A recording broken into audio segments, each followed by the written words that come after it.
Welcome to my madness, ladies and gentlemen. Today we're going to be taking a look at this DC Direct Superman, Batman, Public Enemies, Captain Atom. And this is the fourth or fifth figure from this particular line that I have picked up, and I'm loving every single one of them so far. As I said in a previous video, I love the Ed McGuinness styling that DC Direct went with. I like his artwork, but as I've said before, I think his artwork and that style of character actually looks better in action figure form than it does on the comic book page. I like it on the comic book page, but there's something about this styling, this kind of short, squat, but wide and muscular look for the characters that's just very Masters of the Universe, and I like it a lot. So I'm really liking this line, trying to pick up as many of these figures as I can to add to the collection. So, but you can see here, basic stuff, you know, got the standard bubble card and everything, looks good. Other figures there in the wave, Batman, Superman, Shazam, Metallo. Really cool. Can't wait to get this thing open and get it added into my, well, one of my DC displays. So let's go ahead and crack him open. All right, so here we have got him, and very, very basic DC Direct. So articulation is really simple, really basic, and with this guy, especially with things like his single jointed elbows, the way he moves, you know, you barely got, and you got a little bit of movement there. Legs are a little bit better. You do have some rotation there at the calves, back and forth there.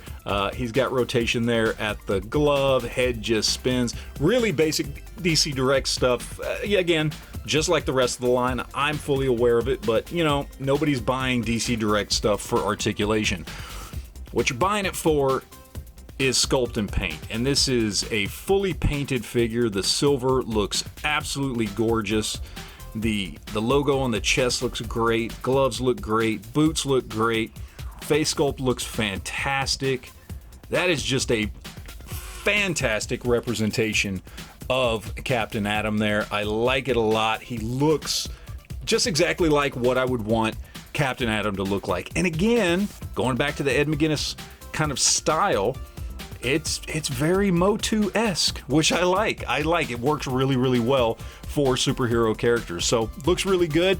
Let's go ahead, throw him up with some other figures and see how he's going to look in a DC display. All right, so here we've got him up with a bunch of other 6-inch scale stuff. So we've got SH Figuarts Joker, we've got McFarlane Super Friends Sinestro, DCUC Superman. At the back there we have Mafex Batman and DC Collectibles Joker. And then, of course, right up here, we've got Robot Superman from this same line, this kind of Ed McGuinness-styled Public Enemies line that's out there. You can see a lot of similarities there. I believe, other than the hands and the feet and the head, it is the exact same sculpt between these two right here, just a difference in deco. And look, this Captain Atom looks good with all of these different lines of DC figures. So regardless of what 6-inch scale line you collect and have on display, I think Captain Atom works pretty damn good. All right, so as far as price goes, I paid $10 for this dude on clearance at a local toy shop. Is it worth that? Hell yes, all day, every day. But as I've said in previous videos, most of the figures from this line, this Batman Superman Public Enemies line, usually tend to go around the $25 price range, and he's no different. If you were going to pick him up on eBay or something like that, you know, you'd probably pay, probably with shipping and all, probably about $25. Is it worth $25? Yeah. I say it all the time in every video I do about these older figures, but if you can pay for an older figure, new in package, right around the same price that you would pay for a new one, whether it's Marvel Legends or, you know, DC Multiverse or whatever it is, it's worth it, right? Like, just inflation, all that stuff. Yeah, if you're just paying basic standard retail for an older figure, I don't have a problem with that. I say it's worth it up to that point. I wouldn't pay more than that for this guy. It's a good figure, but I just don't see a lot of collectible value here. There's quite a few other Captain Atoms out there on the market, most notably the DCUC version, which is really sought after.